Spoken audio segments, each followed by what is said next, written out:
बापूरावांनी आपल्या नोकरीचे खडतर दिवस लोटून फंडाचे 4,000 रुपये घेतले होते. इतकी मोठी रक्कम त्यांना उभ्या आयुष्यात दिसली नव्हती.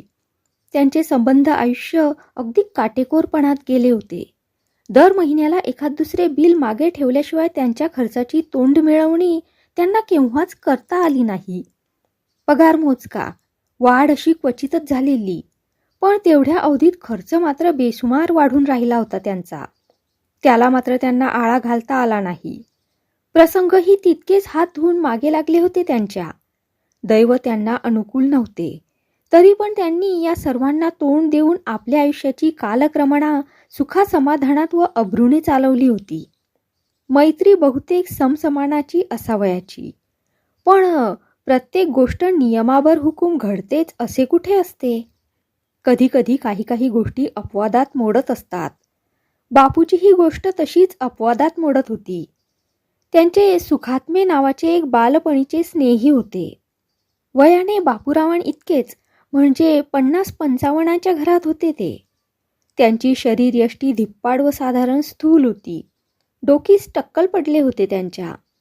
बापूराव वयाच्या 18 वर्षापासून कारकुनी करीत होते व सुखात्मे एका किराणा मालाच्या दुकानात दुकानदारी करीत होते.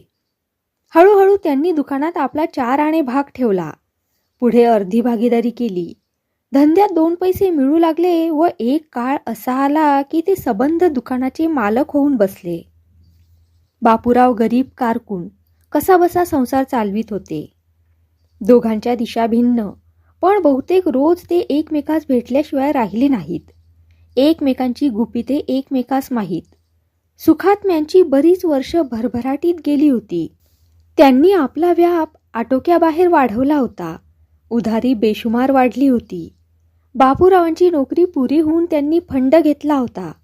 फंड हाती आल्यावर बापूरावास काही सुचत नव्हते. त्यांना वाटत होते आपण सुखात्मेच्या पेढीवर पैसे व्याजी लावावे की बँकेची सर्टिफिकेटे घ्यावी की आपली रक्कम सरळ पोस्टात ठेवावी. त्यांना नक्की असे काहीच ठरवता आले नाही. या बाबतीत त्यांनी सुखात्मेचा सल्ला घेतला. फंड तर आला, पण त्याचे काय करावे हे कळत नाही बुवा आपणाला, ते सुखात्म्यास म्हणाले. सुखात्म्यांनाही मोठा प्रश्नच पडला. ते म्हणाले, घेतलास फंड, सुटलास दगदगीतून एकदा. किती आला फंड? आला 4,000. बघ हो, टाकशील खर्च करून आणि पडशील पंचायतीत. आहे की रे तुला आता खर्च? मुलींची लग्ने, मुलांची मुंज. माझे ठीक की नाही? आहे का काही यातायात ही? तुझे संसार चित्र पाहिले की मला वाटते मी फार सुखी. हो, तुला आपले एकच दुःख, माझ्या पाठीमागे 1000 विवंचना. बरे ते राहू दे, पैशाचे काय करू ते सांग ना. म्हटले, तू व्यापारी, घ्यावा तुझा सल्ला. रात्रंदिवस लोळतो आहे पैशात. तू सांगशील बरोबर. हातात पैसे असले की जातील खर्च होऊन. हो, ते खरं आहे. पैसा हातात असला की त्याला वाटा फार. तो कुठेतरी अडकवला पाहिजे. सांगितले असते तुला की ठेव माझ्या पेढीवर, पण नको. माझे फार येणे झाले आहे. व्यापारी पैशाकरता थांबत नाहीत. माल तर पुरा पाडावा लागतो सर्व. धंद्यात मुळी कसा राम तो राहिला नाही आता. अब्रूसाठी चालवावा लागतो धंदा. पहा ना, या धंद्यात पूर्वी अवघे एक दुकान होते. आज शेकडो झाली आहेत दुकाने. नोकऱ्या मिळत नाही. जो उठला तो लागला तागडे घ्यायला. त्याने व्यापाराची अगदी घाण होऊन गेली आहे. गिऱ्हाईक तरी काय, थकवतात बाकी आणि पैशाची मागणी केली की जातात दुसरीकडे. तुला पैसे लागले की मोजावे लागतील ताबडतोब मला. असले हातात तर ठीक, नाहीतर व्हायची रखड. तू ठेव आपला पोस्टात कसा. नोकरी नाही आता, पण स्वस्थ नको बसू हो घरी. काहीतरी काम कर, नाहीतर पहा पडशील आजारी. आहे काय तुझ्यात? आहे जन्मापासून तसा बारीक. हे ऐकून बापूराव मनापासून याच वेळी काय तो हसला. मित्राचा सल्ला त्याला पटला. त्याने पोस्टात रक्कम ठेवली. थोडे महिने गेल्यानंतर सुखात्म्यांना पैशाची जरूर लागली. त्यांना व्यापाऱ्यांचा तगादा लागला होता. त्यांनी बापूजवळ पैशाची मागणी केली. तो म्हणाला, बापू, तुला तूर्त 3 वर्ष पैशाची जरुरी दिसत नाही. मला थोडी रक्कम हवी आहे. तूर्त 2,000 रुपये दे. मी तुला रीतसर प्रॉमिसरी देतो. दुसरा व्याज घेणार, तू घेईनास परता ते. बापूंनी पाहिले, पोस्टापेक्षा जास्त व्याज मिळेल व मित्राची गरज भागून त्याच्यावर उपकार केल्यासारखेही होईल. त्यांनी आपले पैसे सुखात्म्याला दिले. धंद्यात सारखी बूड येत होती. व्यापार सुधारणेची चिन्हे दिसत नव्हती. परिस्थिती दिवसेंदिवस बिकट होत चालली होती. सुखात्मेचा पैसा दुसरीकडे अडकला होता. तोही हाती येत नव्हता. कोर्ट कचेऱ्या कराव्या तर वेळ नाही आणि खर्चाला पैसाही नाही. अशा अडचणीत बिचारा सुखात्मे सापडला होता. एका परगावच्या व्यापाऱ्याने त्याच्या नावाची 1,000ची हुंडी दिली होती. ती त्याला ताबडतोब द्यावयाची होती. त्याचीही तेवढीच रक्कम 1-2 दिवसात येणार होती, म्हणून त्यांनी बापूरावांजवळ आणखी 1,000 4 दिवसांच्या बोलीने घेतले. बापूचा मित्रावर पुरा भरोसा होता. त्याला त्यात काही दगलबाजी वाटली नाही. बोलल्याप्रमाणे त्यानेही बापूची रक्कम चेक देऊन परत केली. त्यात त्याचा कोणताही उद्देश नव्हता. देवीघेवीचा हा आधुनिक सुधारणेचा सुलभ मार्ग होता. त्याने ती रक्कम बँकेतून उचलली. पुढे घडणाऱ्या गोष्टी अगोदर कळत असत्या तर कोर्ट कचेऱ्या सर्व ओस पडल्या असत्या आणि दैव ही काय चीज आहे हेही कुणास कळले नसते. होणारे आपोआप घडत असते म्हणतात ते खोटे नाही. याच वेळी बिचारा सुखात्मे कोणत्या तरी आजाराने कालवश झाला. सर्व व्यवहार त्याच्या मुनिमाकडे गेला. मुनिमा शेठजींचे अख्तियारपत्र होतेच. तो धूर्त होता. त्याचा कृष्णवर्ण त्याच्या सर्व कृत्यात शोभून दिसत होता. बुटका होता तो. बुटके लोक मोठे घातकी असतात म्हणे. त्याने प्रत्येक बाबतीत अडथळे उत्पन्न केले व रुपयातील 4 आणे देऊन जेवढ्यांचा निकाल पटवून टाकता आला तेवढा पटवून टाकला होता. काही भानगडी कोर्टापर्यंतही गेल्या होत्या. दैवाची लीला विचित्र असते. करता मनुष्य उठून गेला की त्याच्या मागे नसती कुलंगडी उभी राहतात. नसत्या लोकास महत्त्व प्राप्त होते व असल्या लोकांच्या अधमपणामुळे गरीब अनाथ बाया पोरे भरडून निघतात, नुकसानीत येतात. असा जगाचा चमत्कारिक व्यवहार दृष्टोत्पत्तीस येत असतो. बापूरावांचे दुर्दैव पुरे ओढवले होते. त्यांची इहलोकीची यात्रा संपली. मुले पोरकी झाली. त्यांचा आधार तुटला. परमेश्वर कुणाला टाकीत नसतो. मुलाचा मामा चांगला करता सवरता होता. तो प्रसंगाच्या वेळी धावून आला. त्याने सर्व मदत केली. बापूंचा व्यवहार सुखात्म्यांखेरीज प्रत्यक्ष त्यांच्या बायकोसही माहीत नव्हता. ते कधीही घरात काही बोलत नव्हते. कागदपत्रे शोधता शोधता पेटीत सुखात्म्यांची प्रॉमिसरी नोट त्यांच्या हाती आली. ती मुदतीत होती. ती पाहून तो हसला. त्याला धीर आला. तो म्हणाला, मुलांचा वाली परमेश्वर आहे खरा, मिळतील पैसे. ही गोष्ट त्याने आपल्या बहिणीस सांगितली. ती म्हणाली, बाबा हाफिसचा फंड असेल तो, 1-1.5 त्यातली खर्च केली नाही. जन्मभर कपडे असे तसेच वापरले. सोनीनं बांगड्यासाठी जीव काढला. पोलक्याला रेशमी कापड मागितलं, पण पुढे तिच्याच्याने मुळीच बोलावले नाही. ती पदराने डोळे पुसू लागली. मामाचेही डोळे पाण्याने भरले. तो म्हणाला, सुखात्मे मरून इतके महिने झाले तरी त्याच्या मुनिमाने घैसासने दाद दिली नाही. पक्का वस्ताद दिसतो तो. त्याने कितीकांना बुडवलं म्हणतात. परवा त्या पार्वती काकू हात चोळून शंख करीत होत्या त्याच्या नावाने. तो अशी दाद नाही लागू द्यायचा. तू कागद त्याच्या हाती जाऊ देऊ नको हो. फक्त जाऊन पहा काय म्हणतो ते. बापूच्या पत्नी भावास म्हणाल्या, पक्के काम आहे हे. तो काय फसवतो, आले पाहिजेत फसवायला त्याचे. माझ्याशी गाठ आहे. पैल वसूल करील तरच नावाचा. असे म्हणून पोशाख करून तो सुखात्मेंच्या दुकानात गेला. घैसास चोपड्यात डोके खुपसून बसला होता.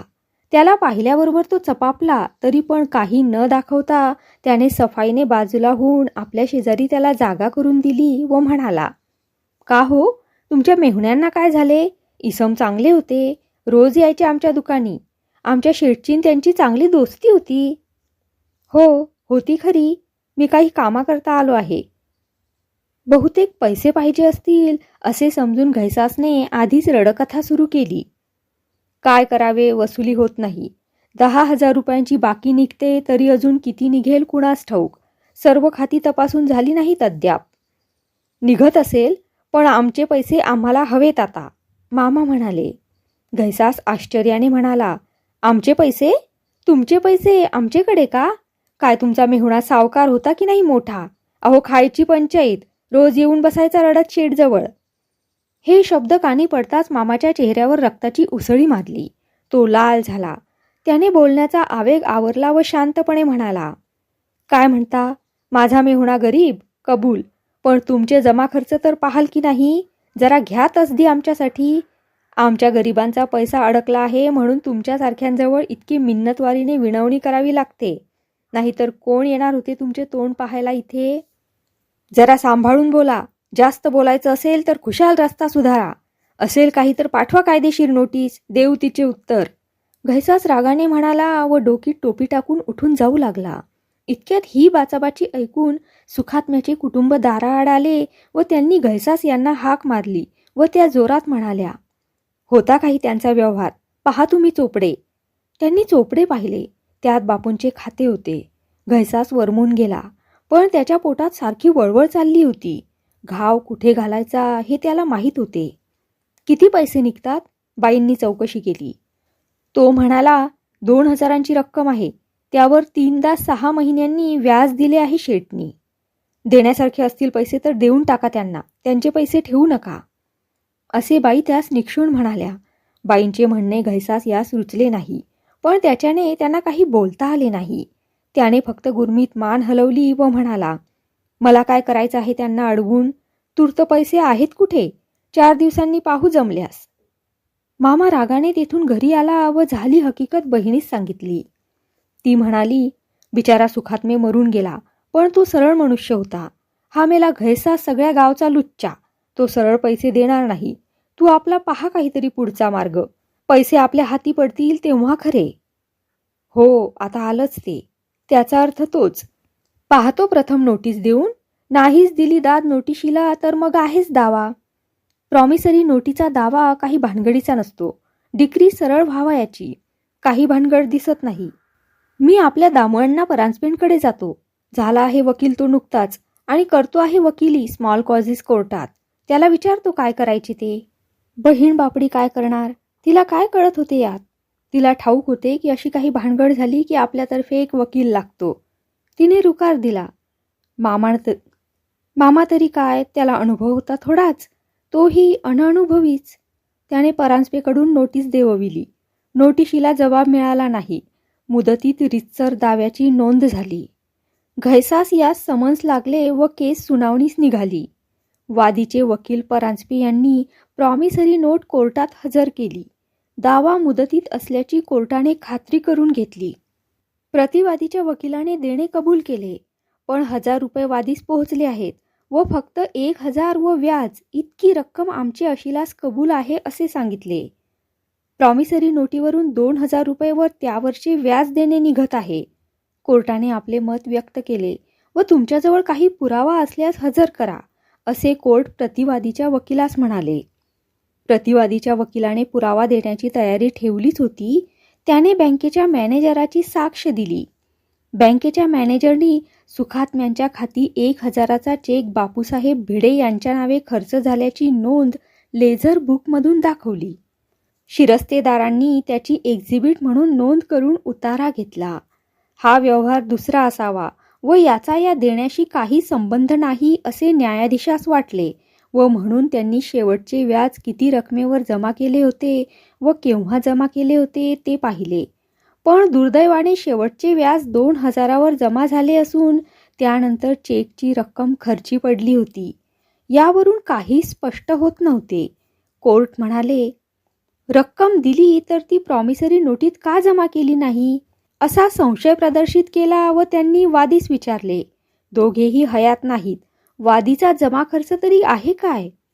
वादी जमा खर्च ठेवीत नव्हता असे वादीच्या वकिलाने कोर्टास कळवले. पुढे आलेल्या पुराव्याप्रमाणे निकाल देणे न्यायाधीशास प्राप्त होते. त्यांनी फक्त 1,000चे देणे निघते असे प्रतिवादीस सांगितले. प्रतिवादीच्या वकिलाने आपल्या धंद्यास अनुसरून आपल्या अशिलाचा जेवढा जास्त फायदा करून देता येईल तितका द्यावा या हेतूने ते म्हणाले, आपल्या कुळाची सांपत्तिक स्थिती चांगली नाही. वसुली बरीच थकली आहे. देणे आम्हास कबूल आहे, पण तूर्त एवढी रक्कम देता येणार नाही. तरी कृपा करून थोड्या रकमेचे हप्ते दिल्यास माझ्या अशिलावर उपकार केल्यासारखे होतील. कोर्टाने 1,000 रुपयांची रक्कम, त्यावरचे व्याज व कोर्टाचा सर्व खर्च लक्षात घेऊन हप्ते पाडून दिले.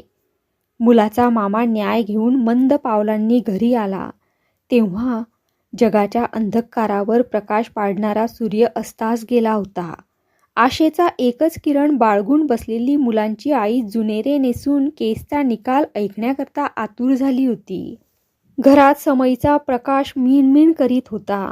मुले कुणी भुकेसाठी तर कुणी नव्या कपड्याकरिता आकांत करून चिमूटभर मीठ व पांढरा फट्ट भात घेऊन जेवत बसली होती.